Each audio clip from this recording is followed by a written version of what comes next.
I don't know how he got the name Crooks when mine is a live ferret 526. Like all-in-one versus traditional tower. My non-tech savvy parents would like to upgrade their old PC. Their usage is very simple: email, videos, web browsing, etc.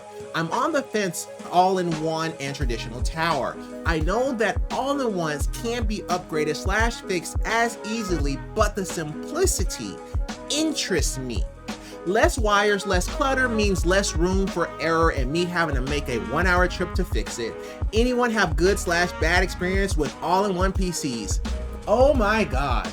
I am the champion at this particular topic. I am sorry, but I have been doing this for 25 years. I know more than any human on earth when it comes to building a PC for your parents. I will answer any question you have on this because I know every answer. All right, here's the thing, okay? There's two ways to look at this, okay? It's the type of person that you're dealing with, okay? And what I mean by that is age, their mobility, things of that nature. So what I have found over these years is that typically if you build things that are heavy, they will not use them. Okay. Also, I found that if you build things that are not comfortable, they will not use them. Okay. Those two you have to take into consideration. Now, here's the thing. With a traditional tower, you can always go in, you can upgrade it, and it will be cheaper in the long run. However, if they bump a cable, it can be a problem, okay? Or if they want to move it somewhere, it will also be a problem because they're going to be calling you. However, if you go with an all-in-one, then it would be a little bit more portable for them. All of the cables will be in the back of the device. Let's think about that now. That is very, very important. Now, to be fair, are the cables in the back of the device for the case too? Yes. However, because this is an all-in-one and the monitor is there too, there is no cable going from the desktop to the monitor. It's just from the monitor, and all the cables are in the back except for the keyboard and mouse. You see what I'm saying? So there's less that can go wrong in that particular situation. So what I would say to you is you have to know your clientele. In this case, your parents.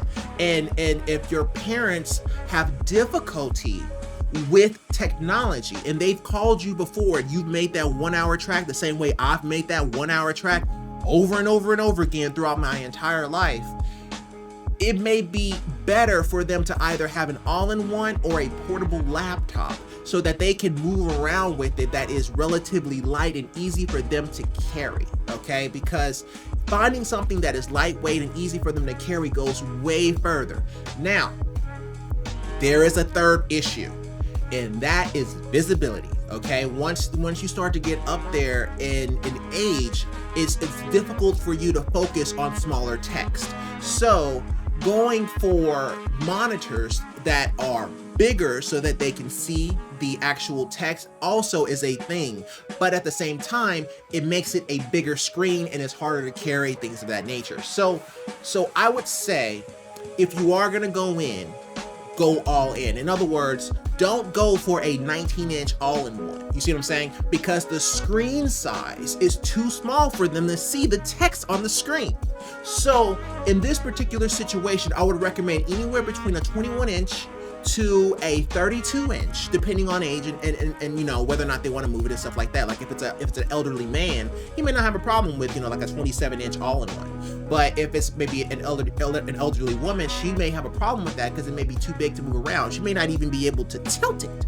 You know, think about that, you know. So you have to think about all these things whenever you're dealing with certain computers. Like over the years, whenever I was dealing with computers for my parent, my mom, I would buy, you know, like a desktop, or I'd buy her laptops, or I'll buy everything.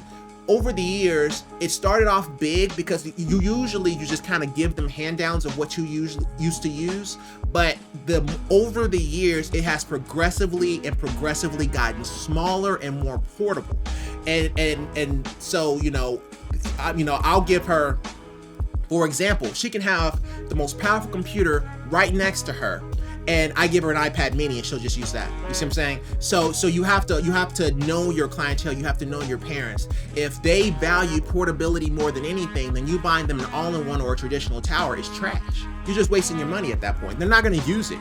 You know, they're just going to travel with the same stuff that they normally travel with. Now, if they value portability, then you'll be better off just giving them a laptop. It doesn't even have to be an expensive one. It could just be, you know, like those all-in-one laptops, or the ones that run Google OS or Google Stadia or whatever, Chromebooks. You can give them like a Chromebook or something like that, and that would be perfectly fine. But Chromebooks are known to be relatively heavy depending on what size you go for. So always take size into consideration, always take weight into consideration, and always take your clientele into consideration when you're talking about your parent.